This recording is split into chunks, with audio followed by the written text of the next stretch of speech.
What is going on, everybody? Welcome back to my channel. Good afternoon, and hope all of you are having a great day so far. A lot of news coming from Congress, everybody, in regards to our third stimulus check and the third stimulus bill. And we have some great news for all of you that live in the state of California. You are set to receive a $600 stimulus check under the current $9.6 billion stimulus package that Governor Newsom just approved. And I know that this is personal for me, this is personal for everyone here. Many of you are working mothers. Many of you are caring for your own parents, sandwiched between two generations. And all of you are a voice of women who have been severely impacted by this pandemic, which is why you know it has created a perfect storm for women. And the longer we wait to act, the harder it will be to bring these millions of women back into the workforce. And let me be clear, we all know this. Our economy cannot fully recover unless women can participate fully. So I think we all believe, this is a national emergency. Women leaving the... Gavin Newsom and legislative leaders announced on Wednesday that they have agreed to provide low-income Californians a $600 state stimulus payment to help them weather financial hardships during the pandemic. Everybody tell me in the comments down below, do you believe that the governor of your state should do the same and pass stimulus checks to the state residents? Tell me in the comments down below, everybody. Don't forget to subscribe to my channel and turn on post notifications. Several of you guys will win a free Amazon gift card. Now all that you have to do to win is subscribe to my channel, turn on post notifications, and give this video a like. And don't forget to check out my good friend Bailey David. She provides you with the best stimulus check updates and is helping as much people as possible by giving away a free Amazon gift card. Last week in Fresno. And what's your argument against the recall? I'm focused every single day on getting businesses open, our schools reopen, increasing the rate of vaccinations. And also focused on the state's new stimulus plan, which was finalized today. The Golden State Stimulus will provide a one-time $600 payment for Californians making under $30,000.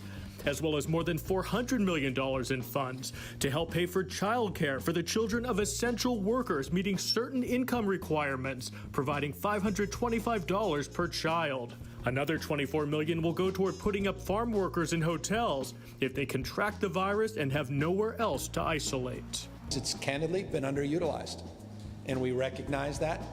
And the purpose of this new appropriation is to maximize its effectiveness. As well as assistance for small businesses. With the billions of additional dollars, we will have the capacity to provide for tens of thousands of additional small businesses, nonprofit, and cultural centers grants from $5,000 to $25,000. And that spending plan also includes an additional $100 million in emergency financial. Would ideally like to see a bipartisan support for a package that we think is really what we need to deal with the pandemic and to get beyond it, get our economy back on its feet, and help all the people who've been so badly harmed by the pandemic and the economic havoc it's caused. Well, one question I think that's still out there is whether we need $1.9 trillion of stimulus. We just had a very strong retail sales report. You've got sectors of the economy like manufacturing and housing that are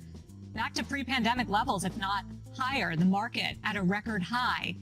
Is that an economy that screams $2 trillion needed in stimulus?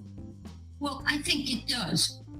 We have an unemployment rate that, if properly measured in some sense, is really close to 10%. The state of California has suffered significant economic losses since the pandemic began in March. It has thrown millions out of work as businesses closed or operations were either restricted at the direction of state health officials. Aside from the federal funds for childcare assistance, the rest of the relief package comes from state taxpayer money and is made possible by tax revenue collections. The new relief package comes just a few weeks after the legislature and governor fast-tracked approval of an extension of protections against evictions through June for tenants who pay part of their rent. But in regard to the federal stimulus, everybody, here's what you have to know. The IRS said this week that it has finished issuing stimulus checks to all of the eligible taxpayers that it has on file. And that means some Americans will need to ask for the money when they file their 2020 tax return. Now the first stimulus check was based on either your 2018 or 2019 tax return, while a second check was based on your 2019 return. But millions of Americans lost their jobs or saw their income reduced last year as a result of the pandemic.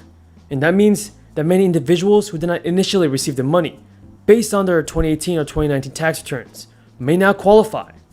On Tuesday, Steny Hoyer of Maryland, Steny Hoyer warned lawmakers that they should be prepared to work through February 26th and into the weekend to get the next stimulus bill passed out of the House. Now, this stimulus bill includes almost $130 billion for schools K through 12, a 15% increase in food stamp benefits. State and local governments would also get $19 billion to pay back for rent and rent assistance. And according to Representative Richard Neal, chairman of the House Ways and Means Committee, eligible Americans will get a $1,400 stimulus check. And now the bill will also extend temporarily federal unemployment benefits. Through August 29th, it would increase federal benefits from $300 a week to $400. Now, for those of you on SI and SSDI, starting in 2021, starting this year, the program's annual cost will exceed its income from employee and employer payroll taxes and interest earnings. Now, once the program turns that corner, Social Security will begin drawing down assets in its trust funds to continue providing full benefits. Now, if nothing is done, the trust fund will run dry by 2034 and will only be able to pay 76% of its promised benefits. And worst of all, that would take a heavy toll on elderly Americans who struggle to get by with Social Security as their primary income. Now, currently, workers pay a 6.2% Social Security payroll contribution on wages, up to $142,000, and their employers pay an additional 6.2%. Now, the Biden administration hopes to change that by keeping the cap at $142,000 by having a 12.4 payroll tax kick back in on incomes of $100,000 and up. In that scenario, a self-employed person earning $10 million will be taxed 12.4% on the first $142,000. In addition to over 9 million people unemployed, we have 4 million who have dropped out of the labor force, another 2 million who have seen reduced hours. So we're digging out of a deep hole. Last year was the worst year for economic growth since World War II. And the Congressional Budget Office projection recently showed it would take until 2024 in their baseline case to get back to full employment without a package like this. So we think it's very important to have a big package that addresses the pain this has caused. That's all the news in today's video, everybody. Hopefully you guys found this video useful. And if you did, don't forget to subscribe to my channel and click the bell.